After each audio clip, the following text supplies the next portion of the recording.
استخارے کے بارے میں پوچھا گیا ہے، تو استخارے کے بارے میں بھی ہمارا معاشرہ بہت ساری غلط فہمیوں کا شکار ہو چکا ہے، اور شریعت میں استخارے کا جو اصل کانسیپٹ ہے اسے اتنا بگاڑ دیا گیا ہے کہ عوام الناس اس حوالے سے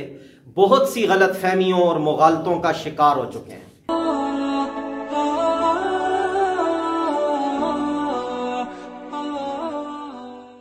استخارے کے بارے میں شریعت کا نقطہ نظر یہ ہے کہ استخارہ اللہ سے خیر طلب کرنے کو کہتے ہیں، کہ آدمی کو ایک کام درپیش ہے، ایک معاملہ درپیش ہے، اور اسے سمجھ نہیں آ رہا کہ میں یہ کام کروں یا نہ کروں، تو سنت یہ ہے کہ آدمی اس کام کے بارے میں استخارہ کر لے، یعنی اللہ سے خیر طلب کر لے۔ اور طریقہ اس کا یہ ہے کہ دن ہو یا رات، مکروہ اوقات کے علاوہ آدمی 2 رکعت نفل استخارے کے ارادے سے پڑھ لے، اور اس میں نیت یہ ہو کہ میرے سامنے یہ معاملہ ہے یا مجھے یہ مسئلہ درپیش ہے، تو اس میں جو راستہ میرے حق میں بہتر ہو اللہ تعالیٰ اس کا فیصلہ فرما دے۔ تو یہ 2 نفل ادا کر کے سلام پھیرنے کے بعد استخارے کی مسنون دعا پڑھ لے جو نماز کی کتابوں میں لکھی ہوتی ہے، اور اللہ کے نبی صلی اللہ علیہ وسلم نے امت کو یہ دعا تلقین فرمائی ہے۔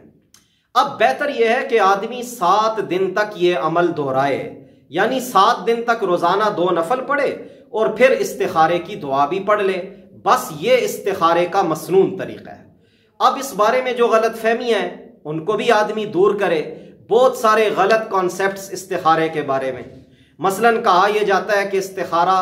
صرف رات کو سونے سے پہلے کیا جائے، اور پھر آدمی کسی سے بات کیے بغیر سو جائے، تو شریعت میں ایسی کوئی پابندی نہیں ہے۔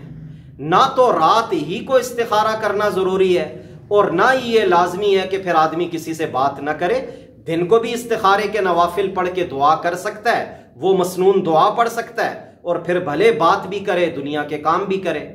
دوسرا یہ کہا جاتا ہے کہ استخارے کے بعد خواب آئے گا اور اس خواب میں اشارہ ہو جائے گا، اور پھر اکثر لوگ کہتے رہتے ہیں جی ہم نے 7 دن تک استخارہ کیا ہے، ہمیں کوئی خواب نہیں آیا، یا ہمیں یہ خواب آیا، اب آپ اس کا مطلب بتائیں۔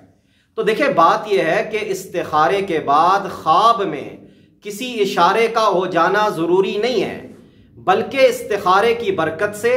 اللہ آدمی کے دل سے اس کنفیوژن کو دور کر دیتے ہیں جس کنفیوژن کو لے کے یہ آدمی استخارہ کر رہا ہے، اور کوئی ایک جانب اللہ اس کے لیے راجع کر دیتے ہیں۔ لہٰذا استخارہ کرنے کے بعد آدمی کے دل کا رجحان جس طرف ہو جائے کہ اب میں یہ کام کروں یا نہ کروں، جس بارے میں دل مائل ہو جائے آدمی وہ فیصلہ کر لے اللہ کا نام لے کر۔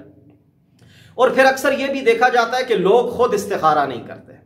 کہتے ہیں ہم تو گناہگار ہیں جی، بڑی ہم سے کوتاہیاں ہوتی ہیں۔ استخارے کے لیے کسی نیک آدمی کو تلاش کیا جاتا ہے، یا عالم دین سے رجوع کرتے ہیں کہ آپ ہمارے لیے استخارہ کریں، اور ذہن یہی ہوتا ہے کہ ہم گناہگار ہیں، یہ نیک ہے۔ تو بات یہ ہے کہ استخارے کے لیے گناہگار اور نیک ہونا شرط نہیں ہے